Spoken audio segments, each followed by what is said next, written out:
নমস্কার, নিউজ 18 360 তে আপনাদের স্বাগত। আপনাদের সঙ্গে রয়েছে আমি জুনেলা। আর শুরুতেই এই মুহূর্তে যে খবরের দিকে চোখ রাখবো, নন্দীগ্রামে বিজেপি নেতার পদত্যাগ জয়দেব দাস এবং বটকৃষ্ণ দাসের। আরো একবার আপনাদের জানিয়ে রাখি, নন্দীগ্রামে বিজেপি নেতার পদত্যাগ জয়দেব দাস এবং বটকৃষ্ণ দাসের। আরো বিস্তারিত বলবে আমাদের সঙ্গে রয়েছেন আমাদের প্রতিনিধি সমীর মাইতি। সমীর, জয়দেব দাস এবং বটকৃষ্ণ দাস কারা, এরা কেন পদত্যাগ করতে চাইছেন? জয়দেব দাস বিজেপির জেলা কমিটির সদস্য, চণ্ডীপুর মন্ডল 2 এর ইনচার্জ, আর বটকৃষ্ণ দাস রাজ্য যুব মোর্চার সদস্য। একেবারে নন্দীগ্রামে বিজেপির নেতার পদত্যাগ এবং পদত্যাগ করছেন জয়দেব দাস এবং বটকৃষ্ণ দাস। একটা বিষয় জানতে চাইবে যে কেন ওনারা পদত্যাগ করতে চাইছেন তাদের পদ থেকে? দলে গোষ্ঠীদ্বন্দ্বের জেরে এরা দল ছাড়তে সমস্ত পদ, বিজেপির সমস্ত পদ ছাড়লেন।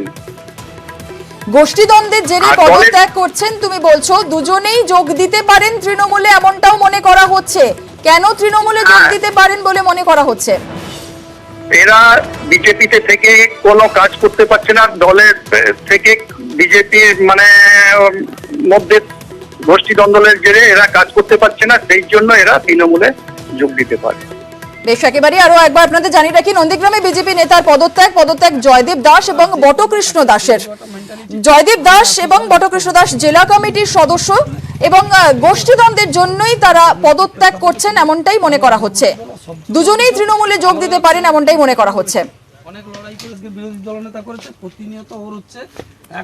নন্দীগ্রামে বিজেপি নেতার পদত্যাগ জয়দেব দাস এবং বটকৃষ্ণ দাসের। দুজনেই যোগ দিতে পারেন তৃণমূলে। জয়দেব দাস জেলা কমিটির সদস্য, নন্দীগ্রাম জেলা কমিটির সদস্য, বটকৃষ্ণ দাস, তারা দুজনেই পদত্যাগ করছেন বিজেপি নেতা। দুজনেই যোগ দিতে পারেন তৃণমূলে এমনটাই মনে করা হচ্ছে।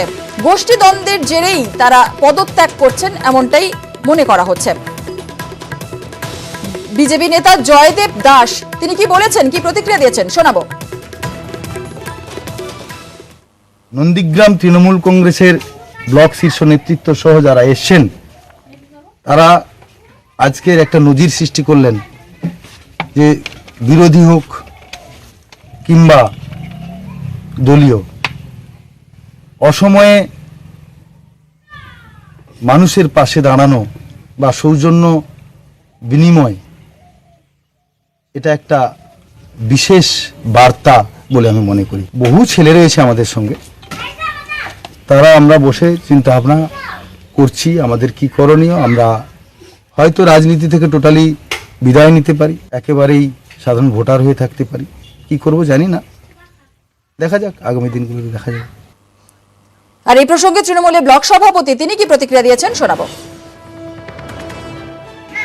আমরা ওনার বাড়িতে আসলাম, এসে ওনাকে শুধু এটুকুই বলতে পারলাম যে আমরা আপনার পাশে আছি, আপনার সঙ্গে থাকবো।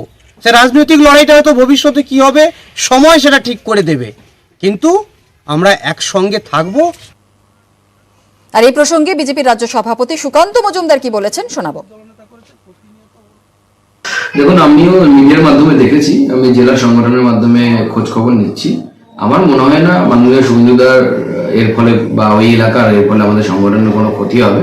আমাদের ওখানে সংগঠন যথেষ্ট শক্তিশালী আছে এবং মাননীয় শুভেন্দুদাও শক্তি দিয়ে সেই জায়গাটাকে ধরে রেখেছেন। আগামী দিন দেখতে পাবেন প্রচুর লোক তৃণমূল কংগ্রেস থেকে বা অন্যান্য দল থেকে, সিপিএম থেকে আমাদের দলে যোগাযোগ করবে এবং যোগদান দেবে।